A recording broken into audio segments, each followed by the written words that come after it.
Olá, seja bem-vindo ao podcast AFIA Endocrino Papers. Aqui mostramos como se manter atualizado em endocrinologia, mesmo que você tenha pouco tempo para estudar. Eu sou Ícaro Sampaio. Eu sou Luciano Albuquerque. Eu sou Eric Trovão. E o tema hoje é Nova Diretriz Brasileira sobre Tratamento da Hiperprolactinemia em Mulheres.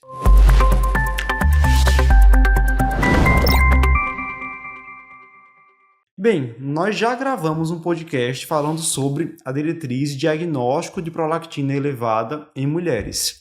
E aí foi publicada concomitantemente a diretriz sobre tratamento da hiperprolactinemia, no caso principalmente dos prolactinomas, mas também tratamento em situações especiais, como no caso de mulheres que têm hiperprolactinemia de origem medicamentosa. E esse será o foco desse podcast, como tratar, como conduzir essas pacientes com principalmente prolactinomas. A diretriz ela já começa fazendo um jogo assim, quando tratar e quando não tratar as pacientes com hiperprolactinemia. Então, primeira pergunta, quando a hiperprolactinemia deve ser tratada? Então, se você vai ter que pensar, olha, você está falando de um microprolactinoma ou de um macroprolactinoma. Certo. Então, microprolactinoma você vai tratar se houver sintomas dessa hiperprolactinemia. Então, é uma mulher com amenorreia, uma mulher com infertilidade, com uma galactorreia que esteja incomodando, porque se a galactorreia for o único sintoma e não estiver incomodando, também não teria necessidade, certo? E do mesmo jeito no homem, se esse homem tiver com sinais e sintomas de hipogonadismo. Então, no microprolactinoma, deve haver sintoma para você indicar o tratamento. Se for um macroprolactinoma, aí você trata todo mundo, até pelo risco de crescimento, de compressão de estruturas, compressão do quiasma, alteração visual, né? Então, macro vai tratar todo mundo, micro, né? Você vai tratar só se tiver sintomas. Se a gente seguir a diretriz, a publicação anterior, né, que é de diagnóstico, se a gente só vai dosar quando tiver sintoma, então a gente sempre vai tratar. Vai tratar todo mundo, né? Sim. Lembrando que a gente está falando da indicação de tratamento com agonista dopaminérgico, né, que é justamente para tratar o prolactinoma. Isso, não está falando de outras causas. De outras causas, porque se você tem um hipotireoidismo e a causa é o hipotireoidismo, você vai tratar o hipotireoidismo e a prolactina vai normalizar. Se é uma medicação que pode ser suspensa, você vai suspender a medicação e vai normalizar, entendeu? Então, você está falando de um prolactinoma. Agora, na hiperprolactinemia idiopática, né, você não tem outra causa, você tem você fez a ressonância, não achou nada, e o paciente tem sintomas, aí você pode também tratar com agonista dopaminérgico, segundo a diretriz. Mas aí você vai pensar que a idiopática é como se fosse um micro que você não conseguiu enxergar. Que não conseguiu enxergar, então exatamente. Segue o fluxo do micro. Lembrando que até chegar nessa decisão do tratamento, todo o dever de casa anterior de investigação, de descartar outras causas, deve ser feito. Isso, muito bem pontuado. Eu tive um caso recente, uma paciente com infertilidade, investigando aí, com prolactina de 38, e aí foi encaminhada ao endócrino para tratamento. Ela já tinha a pesquisa de macroprolactina, percentual de recuperação 36%, ou seja, uma predominância de macroprolactina. Vê a armadilha porque, teoricamente, ela tem infertilidade. Então, por essa diretriz brasileira, ela nem deveria ter feito pesquisa de macroprolactina, porque ela é, entre aspas, sintomática, né? Mas foi dosada e foi visto que ela tem, na realidade, macroprolactina, ou seja, ela não tem indicação de tratamento. Ela não tem uma prolactina com atividade biológica relevante. Então, e além disso, assim, além de descartar a macroprolactina, descartar causas farmacológicas, outras causas fisiológicas, antes de pensar de fato em tratamento. Até mesmo o estresse da punção tem que ser descartado. Se for hiperprolactinemia leve, pedir em um segundo momento nova dosagem antes de pensar em tratamento. E inclusive, às vezes a gente recebe paciente que usou a prolactina se leva 50, 60, 70 e já chega pra gente usando agonista dopaminérgico, ou seja, não prosseguiu a investigação, não sabe qual é a causa dessa hiperprolactinemia. Recentemente me encaminharam um paciente com prolactina de 70, já usando agonista dopaminérgico, quando eu fui olhar ele usava antipsicótico e 2 antidepressivos, né? Medicações que aumentam a prolactina. Eu achei até a prolactina um pouco aumentada, porque ele usava risperidona.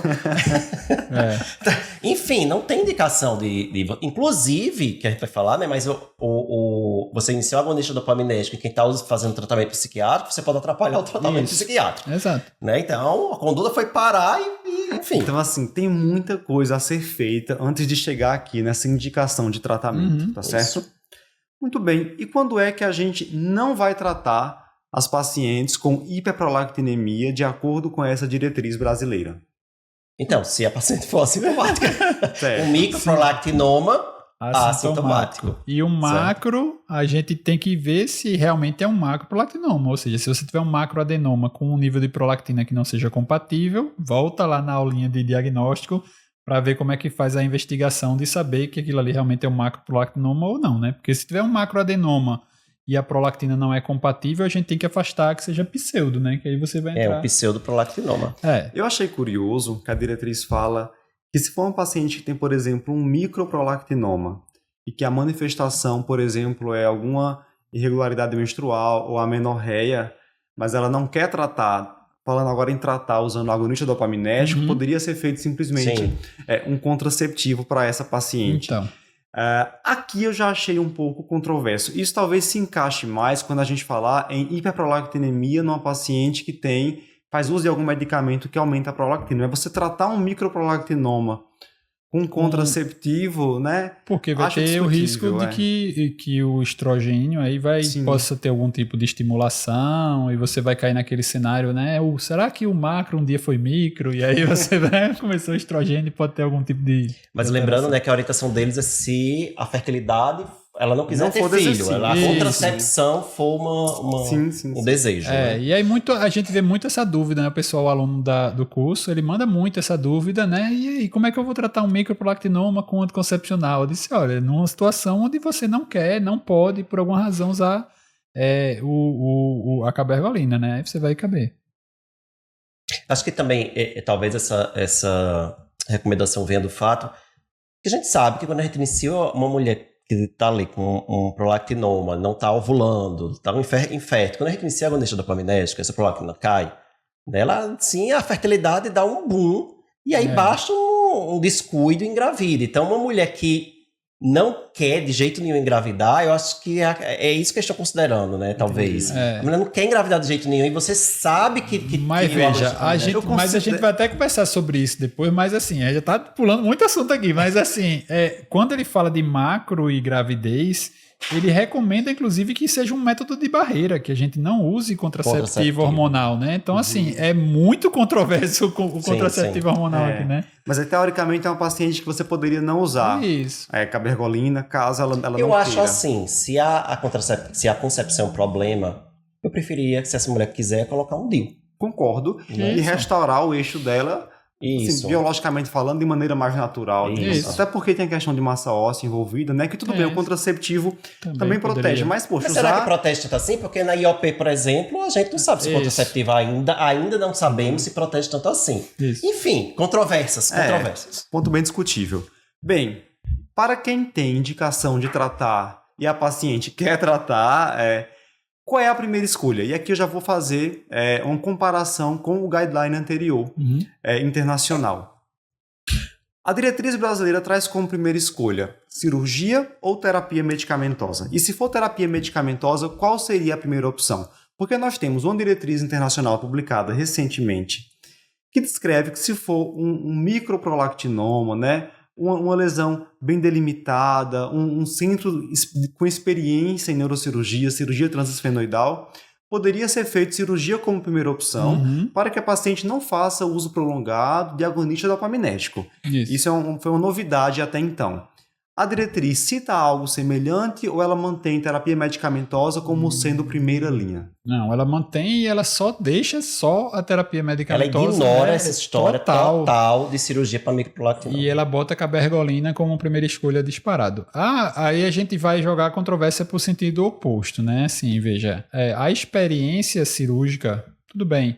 Mas aí você vai pegar um tumor que teoricamente deveria ser um tumor pequeno, centrado, que tivesse uma boa possibilidade de cura cirúrgica.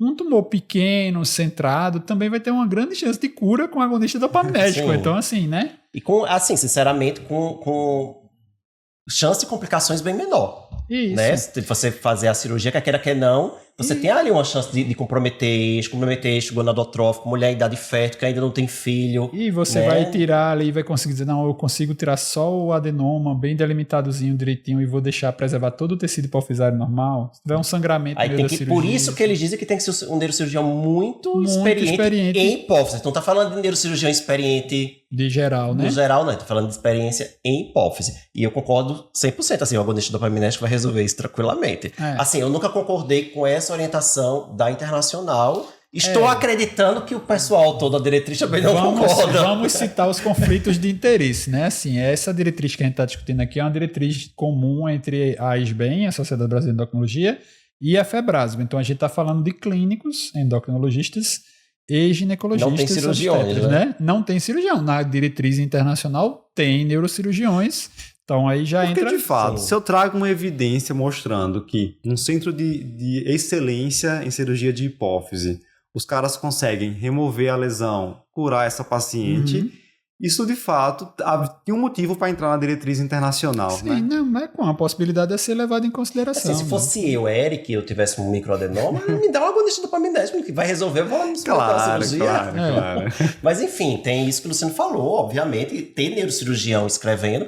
Talvez se na brasileira tivesse convidado os neurocirurgiões, eles talvez iam entrasse citar. aqui também, né? Isso.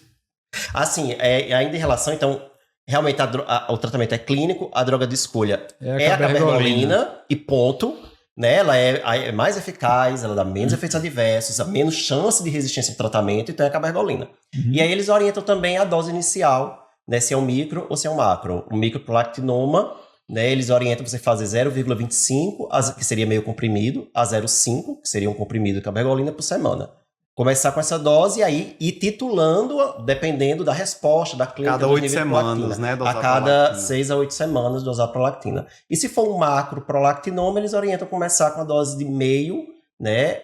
2 vezes por semana. Então aí um comprimido na segunda, um comprimido na quinta-feira, né? E aí você vai titulando e vendo necessidades de aumentar a dose ou até de baixar a dose, dependendo da resposta do paciente. De novo, a diretriz é uma recomendação mais generalista, assim, né? Tá falando para todo mundo, mas a gente pode ter alguns casos particulares. Se você tiver um macro com um crescimento muito importante, com sintoma visual muito importante, você precisa de uma resposta mais rápida, a gente pode dose ter um maior. Tratamento inicial mais agressivo, mas a gente recomenda fortemente que esses pacientes sejam direcionados para um centro de referência. E a diretriz recomenda isso. Porque você tendo uma redução rápida de um tumor, você pode ter outras complicações aí, fístula licórica, alguma complicação, então é bom ficar com alguém que tem experiência no assunto. Porque a diretriz também eles fazem muitas vezes para orientar também aquela...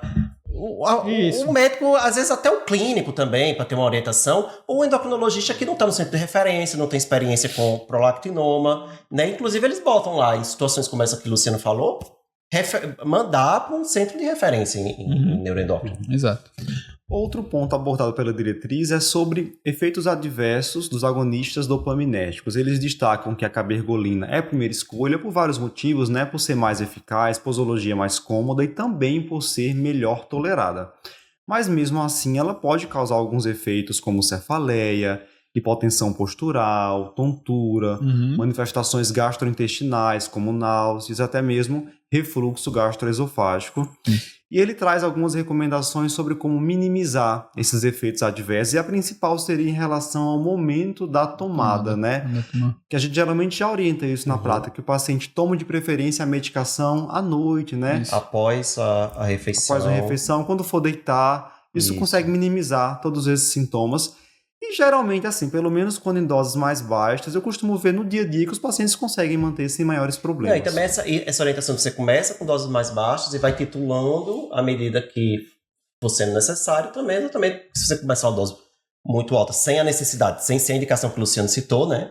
O paciente com microprolactinoma começa uma dose muito alta para depois ir reduzindo. O paciente vai fazer mais efeitos adversos, né? E eles também orientam o que não fazer. Né, que é ter cuidado, às vezes, do paciente ter náusea e você querer usar um antiemético. Aí vai piorar, né? Isso. Nesse caso, você pode agravar a hipotensão, efeito hipotensivo, por exemplo. Diz né? que então, também é muito bom usar domperidona, né? Vai aumentar ainda mais, né? Piorar a hiperprolactinemia, né? Vai ficar a briga. Não, outro efeito adverso descrito é a história de episódios de mania. Eu já tive alguns pacientes e pode desencadear sintoma mesmo, assim, de mania de compras, hiperatividade sexual, algumas coisas de transtorno de obsessivo compulsivo, eu já vi alguns casos. Então, assim, o uso da cabergolina pode acontecer isso, né? É só um alerta, porque se vê alguma mudança de comportamento do paciente, levar em consideração isso. Isso até é a base dessa recomendação de você dizer assim, se foi relacionado a um antipsicótico, discutir antes se você realmente pode entrar com a cabergolina, porque a sintomatologia pode piorar, né? Então tem que ter essa atenção. E aí, às vezes, dependendo se for quadro muito grave, você tem que suspender o tratamento, né? Isso. Bem, mas e quando solicitar ecocardiograma para os pacientes que vão tratar prolactinomas? O que a gente faz com os pacientes que têm prolactinomas resistentes? Como é que a gente maneja a hiperprolactinemia de origem medicamentosa? Como é que a gente maneja os prolactinomas durante a gravidez? Esses são tópicos que também foram discutidos nessa diretriz. A gente vai discutir ao longo desse podcast. Caso você queira assistir ao podcast completo, é só acessar a plataforma de cursos AFIA Endocrino Papers. Estará no nosso curso de formação em consultório AFIA Endocrino Papers. Eu te espero por lá.